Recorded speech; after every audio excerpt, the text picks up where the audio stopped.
સુરતના કતારગામમાં પાટીદાર યુવતી આપઘાતનો મામલો. પાટીદાર સમાજ દ્વારા યોજાયો શક્તિ સાથે સંવાદ કાર્યક્રમ. દીકરીના મોક્ષાર્થે 1100 કુંવારિકા દીકરીઓને ભોજન પણ કરાવાયું. દીકરીઓના ભોજન સાથે સેલ્ફ ડિફેન્સ પ્રેરણારૂપ કાર્યક્રમ પણ યોજાયો. આ કાર્યક્રમમાં મોટી સંખ્યામાં શહેરની વિદ્યાર્થીઓ હાજર રહી. દીકરી સાથે કોઈ અનિચ્છનીય બનાવ ન બને તે માટે ભવ્ય કાર્યક્રમનું આયોજન થયું. કાર્યક્રમમાં પાટીદાર સમાજના અગ્રણીઓ અને પોલીસ કમિશનર પણ ઉપસ્થિત રહ્યા હતા.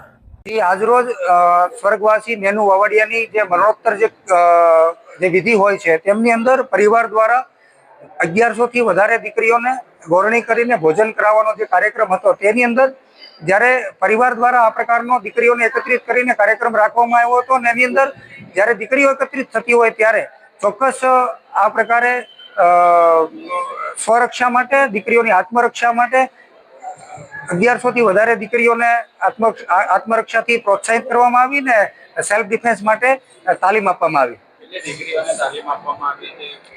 જી સંસ્કાર તીર્થ વિદ્યાલયની અંદરથી જે દીકરીઓ કરાટેની તાલીમ લે છે, જે દીકરીઓને કરાટે ચોક્કસ રીતે આવડી રહ્યા છે અને એ દીકરીઓ કરાટેની તાલીમ આ દીકરી 1100 થી વધારે દીકરીઓને કરાટેની તાલીમ આપી અને પ્રોત્સાહન આપવામાં આવ્યું ને આજરોજ આદરણીય શ્રી પોલીસ કમિશનર સાહેબ પણ આજે કાર્યક્રમની અંદર હાજર રહ્યા છે અને તેઓએ પણ દીકરીઓને પ્રોત્સાહન આપીને સમગ્ર સુરતની અંદર નહીં સમગ્ર ગુજરાતની અંદર આ પ્રકારના દીકરીઓ સાથે કોઈ પણ સમાજની દીકરી સાથે કોઈ પણ આવા કાર્ય આવું હીન કૃત્ય ન થાય એના માટે પ્રોત્સાહન આપવામાં આવ્યું છે.